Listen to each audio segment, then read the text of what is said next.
ด่วนตอนนี้ญาติพี่น้องพ่อแม่อ่าวป้าหน้าแม้แต่กระทั่งตายายพร้อมยกกันมาทั้งหมู่บ้านจะไปพบน้องธิดาลาวอยู่ที่งานคอนเสิร์ตในค่ำคืนนี้ทักทายสบายดี FC แฟนคลับทุกทานมาพบมาพ่อกับเจ๋เบาลาวอีกแล้วท่านผู้ชมเป็นเรื่องของน้องธิดาลาวอีกแล้วขอออกโตไว้ก่อนไผบ่มักให้เลื่อนผ่านไผต้องการเบิงไผต้องการฮู้ข้อมูลข่าวสารล่าสุดของน้องธิดาลาวก็ให้เข้ามาเบิง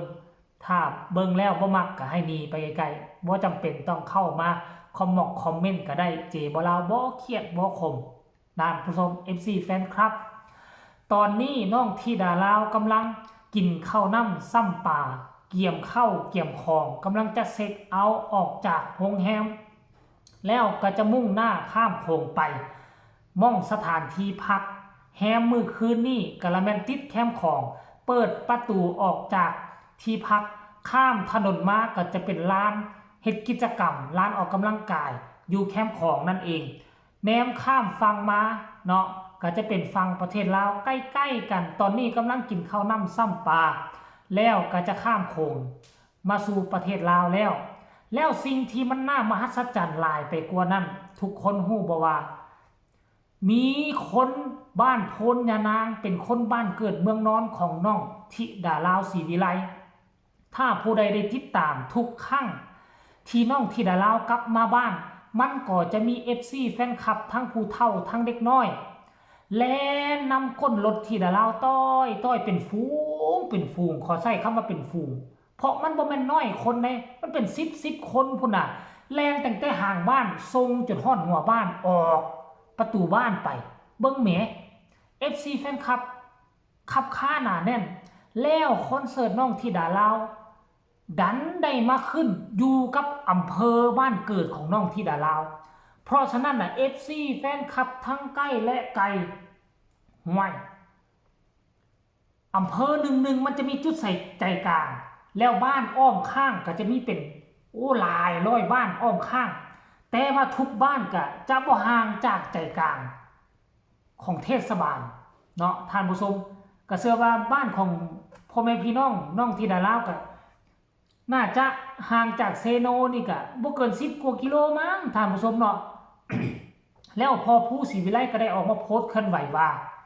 ตอนนี้ญาติพี่น้องของน้องธิดาลาวนั่นน่ะเกียมโตเกียมใจจะขนกันมาหลายคันรถมา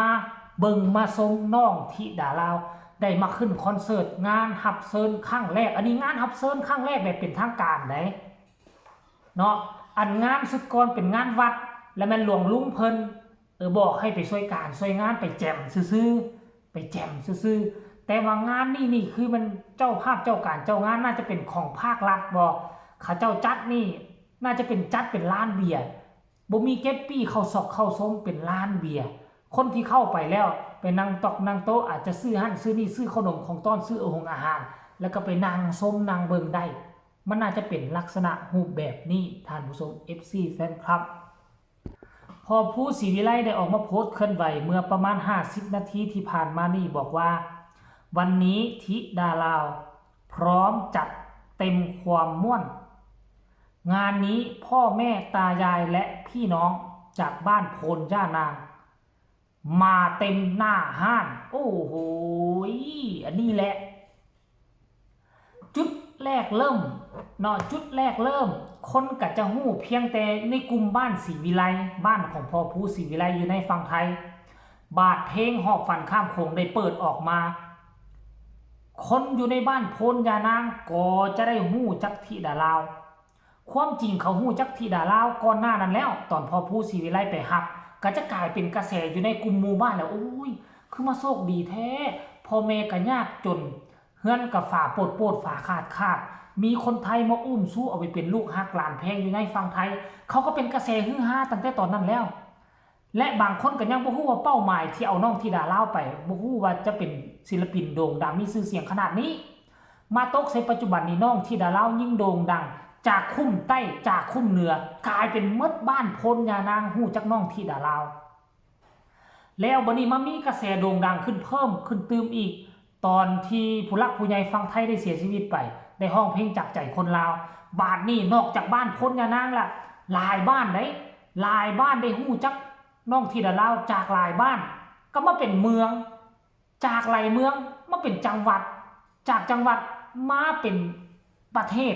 ปัจจุบันนี้คือกระแสของน้องธิดาลาวนี่ทุกจังหวัดทุกแห่งทั่วประเทศลาวฮู้หมดแต่บ่หมายถึงว่าทุกเมืองของทุกจังหวัดได้ผู้ใดลิ้นโซเชียลผู้ใดมักเบิ่งหมอลอกหมอลำฟังพอกฟังเพลงกาจะได้ฟังเพลงน้องธิดาลาวนี่อันนี้คือความมหัศจรรย์มาเบิ่งมือแรกนี่ว่าแม่นไผแดที่จะไป